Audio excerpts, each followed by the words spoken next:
in the Republic, and it had been thought that it would not or could not be used for offences committed in Britain.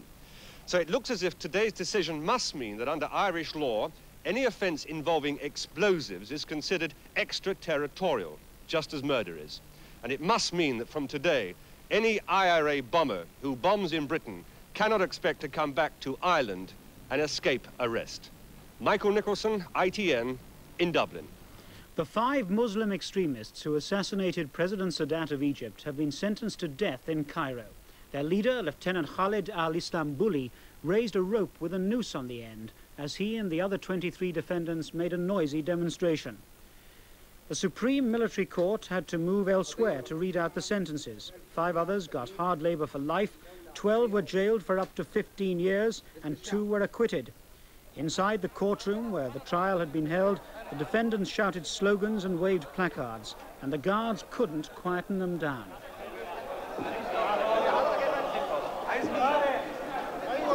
Lech Wałęsa's wife, Danuta, says she hopes that he will be released from internment for the christening of their daughter a fortnight tomorrow. And in Poland, relations between church and state have worsened. One priest has been jailed for 3.5 years, and another has been arrested after the murder of a policeman. Police Sergeant Zdzisław Karosz died after being shot in a Warsaw tram 3 weeks ago. Officially, he was said to have been killed by terrorists, but eyewitnesses said he was shot with his own gun after a row and fight with passengers. Now the gun said to have been used has been found bricked up in a priest's house 20 miles from Warsaw, along with underground literature. The priest and 2 youths have been charged with murdering the sergeant. Local people claim the priest may have hidden the gun after the youths confessed to him about the shooting, and if he'd told the police, he would have broken his vows. This arrest, the jailing of another priest for slandering communism in a recent sermon, plus the temporary internment of several other priests, shows the authorities are determined to ensure the church does not become a haven for underground activity and doesn't overstep the mark. Nick Gowing, ITN, Warsaw. 10 people have died in a hotel fire at Houston in the United States. The 13-story West Chase Hilton was built only a year ago, but it had no sprinkler system, and one employee, unaware of the fire, kept switching off the alarm because the noise irritated him. 60 Hull trawlermen are on their way tonight to a new livelihood in New Zealand. With them go 2 of the port's most sophisticated factory ships, sold off because of the slump in Britain's deep-sea industry. The deep-sea fishermen of Hull and their families are not given to displays of excessive emotion, but even by their standards, this was a muted farewell. And behind the stoic facade, there was much anger, much resentment and frustration. It is an absolute outrage that the conditions under which the British freezer fleet is expected to operate are so much worse than those of our continental competitors. How do you feel right now? Sick. I was sick about up to an hour ago, and I got aboard, so that's it as far as I'm concerned. Now I'm aboard. These ships, bristling with sophisticated electronic navigational aids, are just 6 years old, and they cost the better part of £2 million to build. And yet Captain Langrick was unemployed for 15 months before he was offered the job in New Zealand. Now he and 60 of Hull's most experienced trawlermen face a new and uncertain future in New Zealand waters. Most of their families will join them later.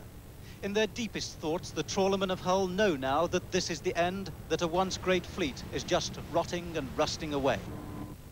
They blame lost fishing rights, failure to agree on a common market fisheries policy, and, with bitterness, successive British governments who they say have consistently ignored their plight. Sam Hall, ITN, in Hull.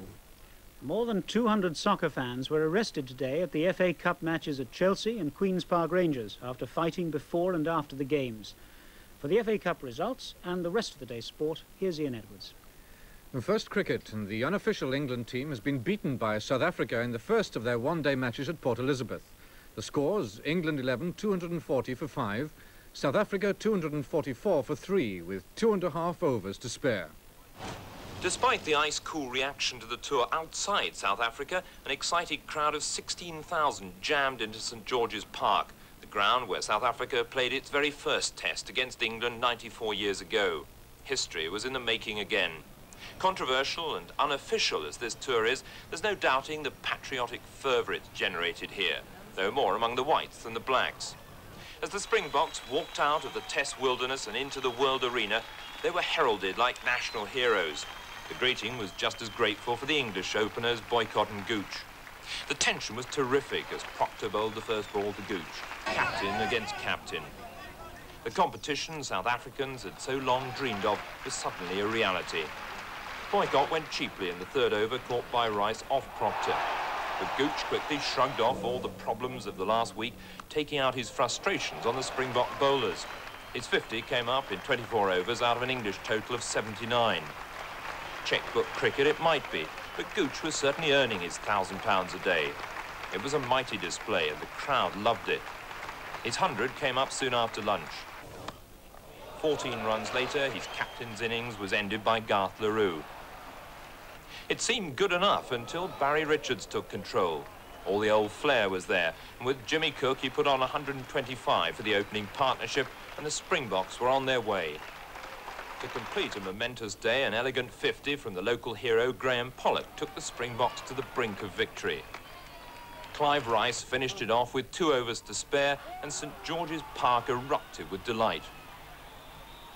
For just a moment, politics seemed a world away. Jeremy Thompson, ITN Sport in Port Elizabeth. It was the most unfashionable FA Cup quarter-final that produced the soccer headlines. Leicester City beat their second division colleague Shrewsbury Town 5-2, despite having to use 2 substitute goalkeepers after skipper Mark Wallington was injured in the first half. The favourites Spurs are through 3-2 against Chelsea. They looked shaky when they were 1-0 down at half-time, but then Steve Archibald equalised, Glenn Hoddle put them 1 up, and Mike Hazard clinched it, all within 15 minutes. Queen's Park Rangers beat Crystal Palace, Clive Allen getting the only goal of the match 2 minutes from the end. And the fourth semi-finalists are West Bromwich Albion 2-0 winners over Coventry. In Scotland, the semi-finalists will be Aberdeen, Forfar, Rangers and Dundee. Now, rugby union. And at Twickenham, England outfought and outplayed Wales to beat their old enemy 17 points to 7, while Scotland were making the French season even more miserable, winning 16 points to 7 at Murrayfield. It was a day to savour for the English backs, who kept to their promise of running the ball. They took on the Welsh defence with an abandon that must have warmed the heart of the Twickenham crowd. The first of their 2 tries came in a long move which stretched the Welsh defence to the limit. Blakeway pile driving through, and Smith, the English captain, laying on the try for Sleman.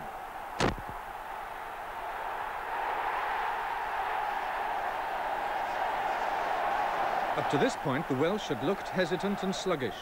And to their surprise, they were torn apart when winger John Carlton took over the scrum half role when Smith was grounded and ran half the length of the pitch for one of the finest efforts Twickenham has seen for years.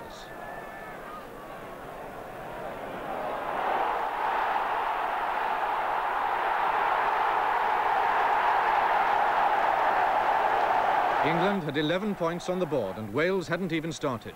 But they made amends when Donovan wriggled out of a tackle by Dodge and gave Lewis the scoring pass.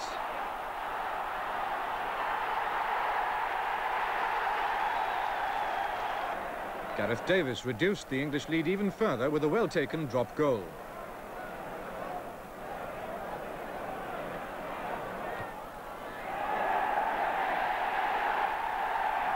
But Dusty Hare had the last word for England with a penalty that underlined his team's superiority on the day.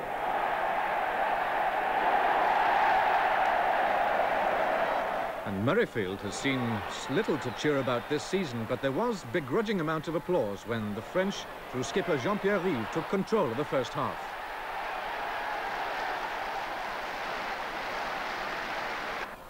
But both sides were committed to an open running game, and the Scots replied in the second half through Jim Rennick's fine drop goal.